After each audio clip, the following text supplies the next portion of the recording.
অপূর্ণতাই বেশি ছিল, তারপরেও কিছু কিছু প্রাপ্তি থাকে ওয়ানডে টি-20 শেষে, কি কি পেলেন? অবশ্যই আমরা ওডিআইটা ভালো খেলতে পারিনি, টি-20টা চেষ্টা ছিল যে একটু ভালো ক্রিকেট খেলা। সো সেই দিক থেকে বলবো যে আমাদের ব্যাটারদের যদি বলি, আমাদের জ্যোতি আপুর মতো খুব ভালো একটা স্কোর করছে ফার্স্ট টি-20। ওডিআইতে একটা ভালো স্কোর ছিল, সেই দিক দিয়ে বলবো যে একটা ভালো একটা অ্যাচিভমেন্ট জ্যোতি আপুর জন্য। সো বোলারদের বলবো যে বোলাররা ভালো বল করেছে, যদি আরেকটু করতে পারতাম হয়তো সিনারিটা আরেকটু চেঞ্জ হতে পারতো। এবছর টি-20 বিশ্বকাপ, তার আগে দলের এই ধরনের পারফরমেন্স একটু চিন্তার বিষয় তো অবশ্যই। দেখেন, আমাদের টি-20-র আগে কিন্তু আরও অনেকগুলো ম্যাচ সিরিজ আছে। সামনে আমাদের ইন্ডিয়া সিরিজ আছে, আমরা 5টা টি-20 খেলবো। সো আমরা চেষ্টা করবো যে এখানে যে ল্যাকিংসগুলো ছিল যে সেগুলো নিয়ে কাজ করা। সো আমরা আশা করছি যে আমরা নেক্সট সিরিজে ভালো করার চেষ্টা করবো। জ্যোতি আজকে সাথে নামলেন, কি অসুস্থতা নাকি কোনো টেকনিক্যাল কারণে? না, এটা টেকনিক্যাল কোনো কিছু না, ও একটু অসুস্থ ফিল করছিল, যার কারণে ও একটু লেটে ব্যাটিং করেছে। অস্ট্রেলিয়ার সাথে যে এত আকাশ পাতাল একটা ফারাক, এটা কি আপনাদেরকে একটা রিয়েলিটি চেক কিনা যে আপনারা আসলে কিভাবে সামনের দিনগুলোতে এগোবেন? না, অবশ্যই আমরা দেখেন ওরা অনেক এক্সপিরিয়েন্স প্লেয়ার, ওরা অনেকগুলো ওয়ার্ল্ড কাপ জিতেছে। সো আপনারা সবাই এটা জানেন। সো আমরা চেষ্টা করছি ওদের এগেনস্টে কীভাবে ভালো বল করা, ভালো ব্যাট করা যায়। আমাদের যে ল্যাকিংসগুলো হয়েছে আমরা ওদের কাছে অনেক কিছু শিখতে পেরেছি।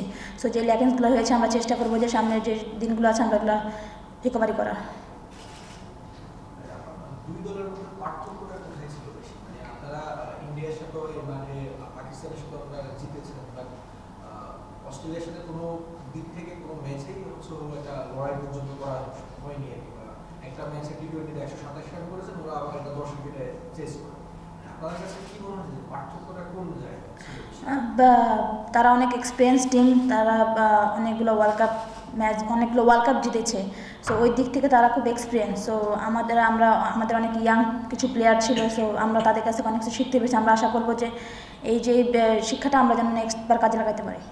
অভিজ্ঞতাটা পিছিয়ে ছিল নাকি স্কিল বা স্কিল বলবো যে হ্যাঁ, তারা নো ডাউট যে তারা খুব ভালো প্লেয়ার। সো তাদের স্কিল অনেক অনেক উপরে। সো আমরাও চেষ্টা করছি, আমাদেরও কিন্তু ব্যাটারদের মধ্যে অনেক ভালো ভালো স্কিল আছে, যে আমাদের মধ্যে থেকে কিন্তু সেঞ্চুরি আসছে, আমাদের মধ্যে থেকে 50 আসছে। সো আমরা এটা সবসময় ফেথ রাখি যে আমাদের যে ব্যাটাররা আছে তারা আরও ভালো করতে পারবে। একটা প্রেস কনফারেন্সে জ্যোতি বলেছিল যে হচ্ছে সুযোগ সুবিধা বা সবকিছু মিলে অনেক এগিয়ে আছে। তো বা সুযোগ সুবিধা বলতে হচ্ছিল যে কোচিং স্টাফ বা এরকম কিছু, আপনারা কি এরকম কোনো সুযোগ সুবিধা ল্যাকিংস কোনো হয়েছে কিনা, বা কোনো কিছু হলে আরো এটা আমরা ভালো করতে পারবো বা ভালো করা যাবে? না, অবশ্যই তারা নো ডাউট অস্ট্রেলিয়া টিম ওরা অনেক ভালো ফ্যাসিলিটিতে প্র্যাকটিস করে, এটাতে আসলে আমাদের কোনো কমপ্লেন নেই। আমাদের ক্রিকেট বোর্ড আমাদের জন্য যথেষ্ট চেষ্টা করছে যে ভালো ফ্যাসিলিটি দেওয়ার। আগের থেকে আমরা অনেক ভালো ফ্যাসিলিটি পাচ্ছি, আমরা আশা করি আমরা সামনে আরও ভালো ফ্যাসিলিটি পাবো। Thank you.